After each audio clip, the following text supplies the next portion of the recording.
All right, we're on to our last activity, and it's called I Can Use My Gmail Account. So it's another scavenger hunt, and you're going to learn everything on each slide of this presentation. So I'm going to go to my next slide. So it says how to access your own email account through Google. Now, every student in our district in North Syracuse has their own email, and it's actually linked through Google.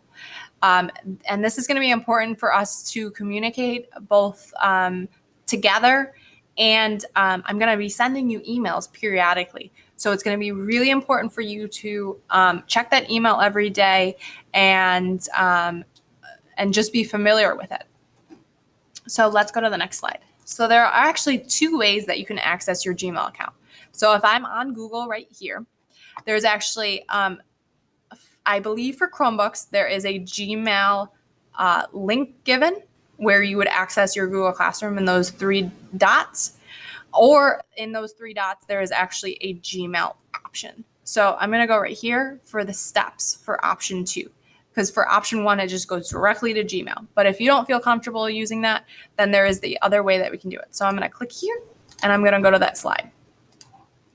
So if I click on those 9 dots, it's going to come up with, here's my account, here's my Gmail, and this is actually the button that you're going to be clicking to get to your Gmail account.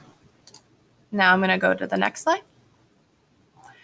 And when I go to the next slide, it's saying, well, let's look at this email account. What does it look like? There's a ton of buttons, and I don't really know what's happening. So this is what your email account will look like. This button right here where it says compose and there's a little plus mark, that's where you actually create your own email. And if you've already sent an email, this is your sent folder. So it'll keep a list of everything that you've sent to another person. And right here is going to be where you find all of your emails that you've either received from someone, such as your teacher, or maybe you might get one from Mrs. Penizzato, or maybe it might be one from another teacher that you have. Well, this is where you see, this is what is called your inbox, and it's highlighted in red right here. So it'll show you if it's bold, that means that you haven't opened it yet. And if it's kind of a gray color, that means you've already opened that. So let's go to the next one. The next one is compose an email. Well, as I said in the last one, this button right here, this is how we compose an email or create an email. When I click that button, it's going to pop up a new message on my right side. Now you're still going to see your inbox and everything else, but this now says a new message. So kind of think of email like you're texting somebody, but it's a little bit more formal.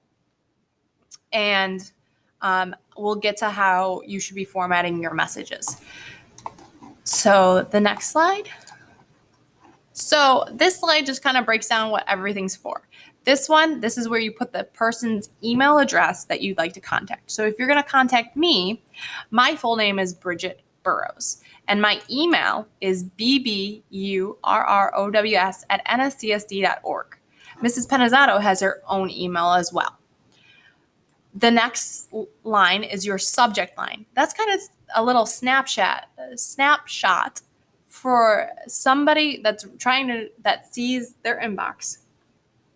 It shows them, what is this person emailing me about? Well, with this one, I put this person's initials and said summary of myself. So I know when I open this, I should get something of a summary of who this person is.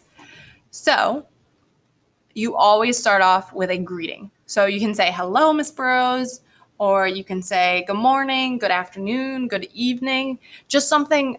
Emails are just very formal. So we want to make sure that we're addressing somebody in a kind and respectful way.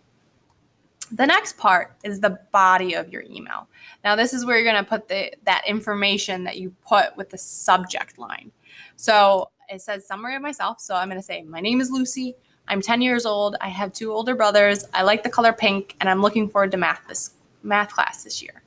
So I gave all the summary in that little paragraph, and now I'm going to go down and end with a closing. I can say, thank you, sincerely, see you soon. Those are just some ways to close an email, and you always end it with your full name. And when you're ready, you've already read through your entire email a couple times and you see that your grammar's right and that you have capitals and periods. Because remember, this is formal. This isn't like a text message where you send something really quick. This is something that's thoughtful. And then once you proofread it, you're ready to send, and you're going to click that blue send arrow. And the last couple slides, you can see draft email is something that you haven't sent yet, so it'll save it for you.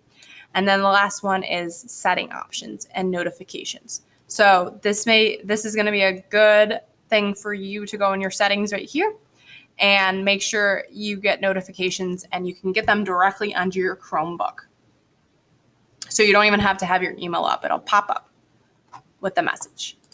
So now that you've learned about Gmail, you're going to test your knowledge and you're going to complete what's called a Google Form Review quiz. Now, this isn't going to be like a very serious quiz, but I do want you to take your time and make sure that you're really thinking about what did I just learn and how can I answer these questions. And you might want to check your email because there might be an email sitting there for you from me. All right, good luck.